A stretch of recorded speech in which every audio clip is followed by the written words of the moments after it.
Alrighty, so let's talk about week 2 in CIT 85, HTML, and CSS. One thing I generally do each week on attendance is I give kind of course topics and then you have graded. So this is more focused on your course topics for this week. One of the important things about any course is actually looking at the calendar. And so one thing you'll see me do is right click and open it in a new tab so that you can take a look at where we're at. Now, when in this particular case, this is being recorded before even the start of the semester, because my goal in general is to have 1 week of content available for you to work on if you finish the current week. And that's because I encourage students to work ahead, because working ahead allows you to submit work, me to review it, give you feedback, and for you to fix it. And when you're following that suggestion, you benefit because you can get a higher score for your work. Now, the other reason I'm looking at calendar today is that now that the semester is started officially, we're 2 weeks in and we're going to have spring break. So in spring break, you can see there's no content available for due dates. But by the time I head out to spring break, which I'll roll forward to April, I will have released week 3. So in case over break you wanted to work, you could. But just know for my class, it's not a requirement. Okay. So for this week, you're going to have a code along and you're going to have project work. So this is pretty typical of the weeks for the next several. Is you'll have some work to do in attendance. You'll have code along work that you do following along with Kevin with instruction about when and where to commit. That's what you learned in week 1. And now in this case, we're going to start on the project. But actually in attendance, you're going to do some project work. Okay. Just as an overview, but I already have attendance open in a new tab, so let's just go look at it. So I gave you an overview just now of the week, okay, and kind of how typically weeks go, and as a look at the calendar. One thing I want to talk about is Git troubleshooting. Now, if you were taking my Intro to Web Development class, we actually have a whole assignment where we look at common problems and just how to deal with them in Git. But in general, right? Because the thing is, Git is not like what you're used to with files and folders, although it looks that way. It actually has a specific way that it tracks, and that's why you have to do the workflow. So remember, I had you all set up that Git help so that you could go back and look at the commands as they exist. But sometimes, depending on what you've done, you may run into something that is not typical and you have to handle it. And so, in general, my general troubleshooting is actually to go to these wonderful LLMs and tell it the error you're getting and what you were trying. And it's generally helpful to do that, but also, reach out for help would be my other suggestion here if you're running into it.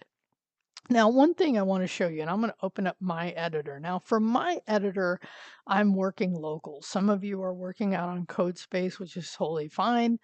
So if I was in here, for the one thing, I would be able to look at the colors of my repos. Now, in this case, these are all repos. They look like folders, and you would think you can treat it just like you would a folder, but in this case, you shouldn't think of it like a folder, and maybe think of it like a folder plus plus, meaning it's more than a folder because it has such level of tracking that it does. So as an example, let's say you were working on the project, right? And in the project, you came in and you modified something, or you were like, you know what, I want to rename this file. So renaming files requires a different Git command. And by the way, I'm not going to do it, but I'm just going to simulate the idea. If I came in here and I said, you know what, I'm going to call it or -1. Okay. So what happens is that actually does do untracked because it's like, oh, wait a minute. You had a different file name. So if I came down into here and I did git status, it's going to say, hey, you actually, in this case, and this is where it gets a little confusing. It's like, wait a minute, stages, changes not stage 4 commit is you actually deleted a file, even though it doesn't feel like it to you if you're used to regular files and folders operations. Okay. So in general, you can do it. Try not to do it. But if you do, there's an additional command. First, you have to use remove, so git remove and then the file, because you have to remove the old one, and then you do git add to add the new one. Okay, so just think of that. You don't have to do that when you're working on a folder, but you do have to do that when you're working on git. Now, in this case, I could also do something like this if I wanted to back it out. Now, this is where you have to be a little bit careful, okay? So in this case, I could come down here and I could see, oh, you know what? I actually didn't mean to do this, and I could revert it. So I could go back here and say, you know what? Are you sure you want? Yeah, I'm going to undo that, right? And then I'm going to undo this, okay, and restore the file. Now, this little undo, it's just you want to use it very carefully. And look what happened is it actually it undid what I had done. And now if I do git status, there's nothing. So when it says your branch is up to date, there's nothing to complete. There's nothing to commit. You don't have any changes, and you can tell that by actually looking at the file colors themselves, which I'm going to talk about in a minute. So the other thing is when you make changes, right? So let's say you put a div here, okay? Notice the other thing is that there's this highlighted color in here, okay? So that it shows you the changes you've made. So you can actually see the changes specifically that you've made to the file. And then if you wanted to, this also you could actually undo. Okay. But just know that if you realize after you've done the whole git process of git add, git commit, and git push, right? Going back to a previous version, even though it's doable, it's not really recommended for students just beginning with Git. I would say just do another commit, and on that commit, you could give it a short name telling me what you fixed. Okay. So those are just some of my suggestions about Git. Now, the other thing is in the last video, I actually talked about, and you may not have caught this, but when I was opening folders in VS Code, I was losing my Git coloring.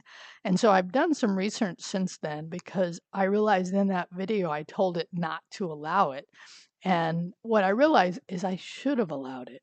Okay, now you might not realize, and because especially if you're new here, if I do file open, okay, and this is what you may have seen in the video. Let's say, let me open my private repo here.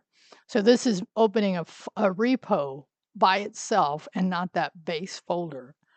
So now when I go and make changes, right, unlike what I saw before, is I actually do get, in this case, the coloring. And that's because I turned it on by allowing it. So let me just show you, because if you did what I did in the video, I just want to show you how to actually allow for this, because this get coloring for me is really nice to be able to have. So what you can do is search for get, and that's why I provided this. And this is just a setting inside of your VS Code. This is true for CodeSpacer. This is also true for local as well. Okay, so I'm going to copy this. I'm going to go to settings. So I'm going to come down here to settings, right? And I'm going to go to settings here. And then in here, I'm going to search for that, which is open repository and parent folders. And all that means is when I open a folder, if it's part of a parent folder, right? So if I open specifically just project, because you often see in my class, I will have you open a specific folder within a repo. Then what you can do is have it prompt you, right? Or you can say always, just open the parent one. And this is actually what allows that coloring to happen, which is something I did not realize and I got to learn as well. Okay, so once you do that, right, you can just change this setting, because I think if you did what I did in the video, it may be never, and you can either say, hey, prompt me, or always do it. Okay, so just FYI, come and ask me about that if you need anything.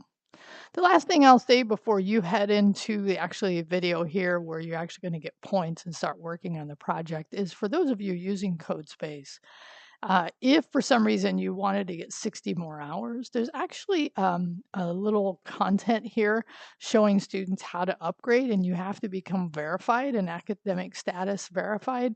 It's not a big deal. You can actually go through it. I've actually done this a couple times.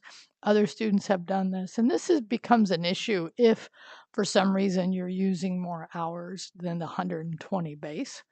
I've only had a few students over time do that, but if that's something, especially if you're taking another one of my classes, you might want to keep an eye on your hours that are used. But this is also the other benefit of working local. So I know this is only week two, and this is a lot of different content, but I just like to highlight things that I want to make sure don't trip you up in case you see some differences. And now, what will happen going forward, let me just tell you this, is that once the semester starts, then often in attendance, because every attendance also has a graded part, is I will add content to things that specifically come up in the course of just teaching the class that I want to give you a heads up about. So matter of fact, keep an eye out for that. And the other way I communicate, excuse me, is actually through these announcements. 3 of these announcements will show up, and these will be sent to you. As a matter of fact, this first one that's actually how you got notification that the course was open. So I will post generally 1, maybe 2 a week, depending on what's happening that week, because for this 9-week compressed course, there's a lot that happens in a week, and that's why it's so important for you to stay up. Okay, hope this helps you. Now you can go into your week 2 and watch the actual video where you're going to do something related to the project work. Have a great time. Reach out for help if you need it. Go to Simple Syllabus to see my office hours or the tutor hours as well.